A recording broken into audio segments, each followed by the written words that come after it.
दोबारा पूछ लो अपना। ये नगर निगम से जो बैन लगाई गई है दवाई के लिए जो फ्री दी जा रही है, इसका जो किन लोगों को फायदा मिलेगा? देखिए, जो नगर निगम की तरफ से वैन लगाई गई है, ये तो एक फॉर्मेलिटी कहूँगी एमसीडी की, क्योंकि ये वैन हमारे क्षेत्र में एक हफ्ते में एक बार आती है, और वो भी 1 घंटे के लिए।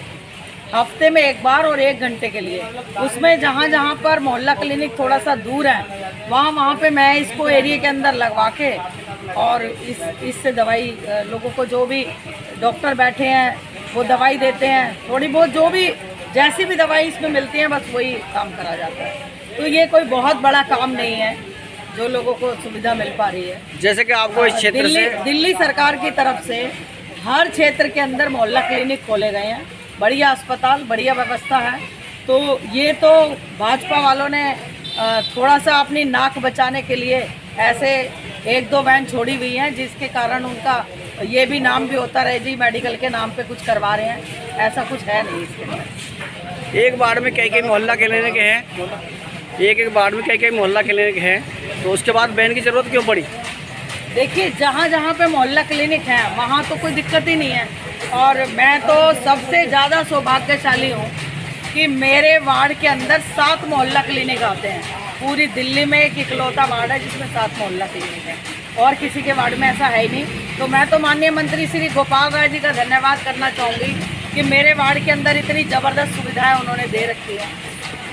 आपको 5 साल निगम पार्षद पद पे यहाँ पे हो चुके हैं सुभाष मोहल्ला वार्ड के अंदर, तो आपके विकास कार्यों के बारे में जानना चाहेंगे। देखिए, विकास कार्यों के नाम पर एमसीडी ने, जो भाजपा शासित एमसीडी है, वहाँ सबको, जितने भी दिग्गज नेता भाजपा के, उन्हें अपनी जेब भरने से ही फुर्सत नहीं है। चाहे वो स्टैंडिंग कमेटी चेयरमैन हो और चाहे भाजपा के मेयर हों, सब अपनी जेब भरने का काम कर रहे हैं। करप्शन चरम सीमा पर है एमसीडी के अंदर, और विकास कार्यों के नाम पे कहीं किसी तरह का कोई लेना देना नहीं है। हाँ, पर मैंने अपने क्षेत्र में विकास कार्य किए हैं। माननीय मंत्री गोपाल राय जी की तरफ से मुझे बराबर फंड मिलता रहा और मैं बराबर काम करवाती रही। आज पूरे वार्ड के अंदर आप देखिए, कहीं सीवर की लाइन डलने का काम हो रहा है, कहीं डल चुकी है, कहीं पानी की नई लाइनें लगातार डाली जा रही हैं। और अब तो गवर्नमेंट ने कनेक्शन भी फ्री कर दिए, कोई 1 रुपया किसी को नहीं देना, सब कुछ फ्री है। कोई गली, कोई मोहल्ला, कोई सड़क और कोई लाइट, कहीं से कहीं तक कोई दिक्कत नहीं है। सारे काम बखूबी हो रहे हैं। तो इस वार्ड के अंदर तो ज़बरदस्त काम हुए हैं। शिक्षा पे कितना काम हुआ है? देखिए, शिक्षा पे जितना दिल्ली सरकार की तरफ से अगर पूछा जाए, तो दिल्ली सरकार का डंका आज दिल्ली और देश में नहीं, पूरी दुनिया के अंदर इसका डंका बजा हुआ है कि दिल्ली सरकार ने शिक्षा के क्षेत्र में जो क्रांति लेकर आए हैं, वो किसी से छुपी हुई नहीं है। सरकारी स्कूलों के अंदर लाइन लगी पड़ी है एडमिशन्स की, और उनका रिजल्ट देखिए 100% आया है। किसने आज तक ऐसा किया? शहीद भगत सिंह के नाम पर अरविंद केजरीवाल जी ने 23 तारीख को भी परसों ही एक स्कूल का उद्घाटन किया है, और वो स्कूल भी ऐसा होगा कि जिसमें बच्चों को बचपन से ही सैनिक की शिक्षा दी जाएगी, कि वो बच्चे बड़े होकर देश की रक्षा कर सकें और सैनिक बन सकें।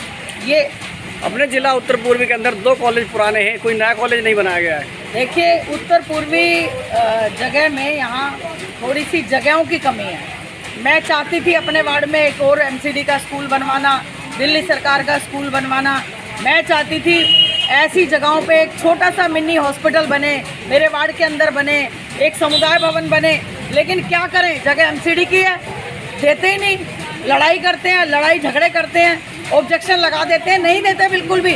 अपने आप वो उस ज़मीन को, चाहे पार्कों की हो, चाहे समुदाय भवन के, उसको बेच लेंगे, बंदर बांट कर लेंगे, लेकिन वो काम करने के लिए दिल्ली सरकार को नहीं देते।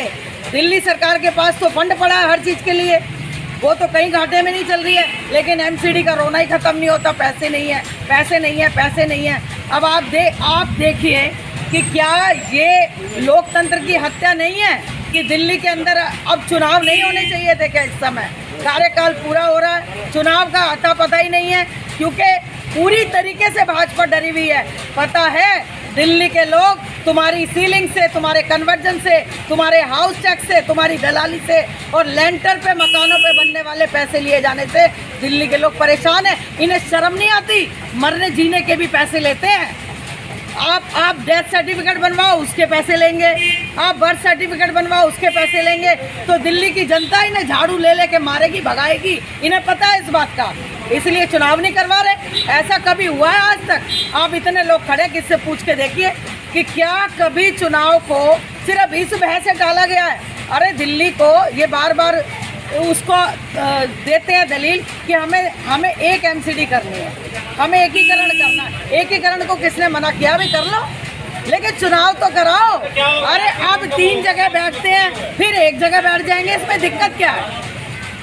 मान लीजिए आगे आने वाले चुनाव में आपकी सरकार बनती है एमसीडी में, तो आप कौन सी तरीके की सुविधाएं देंगे? देखिए, माना नहीं है। आप ये कह रहे हैं अपने चैनल के माध्यम से कि मान लो नहीं है। दिल्ली की जनता ने मोहर लगा दी है कि आने वाले अगर एमसीडी के चुनाव होते हैं, पहली बात तो कराने को तैयार नहीं है। और अगर एमसीडी के चुनाव आज हो जाएं, चाहे एमसीडी के चुनाव 6 महीने बाद हो जाएं, आम आदमी पार्टी एक तरफा जीतेगी दिल्ली के अंदर। तो जीतने के बाद क्या जो आपने भ्रष्टाचार गिनवाए, भाजपा के क्या भ्रष्टाचार को खत्म करेगी? बिल्कुल सुपड़ा साहब।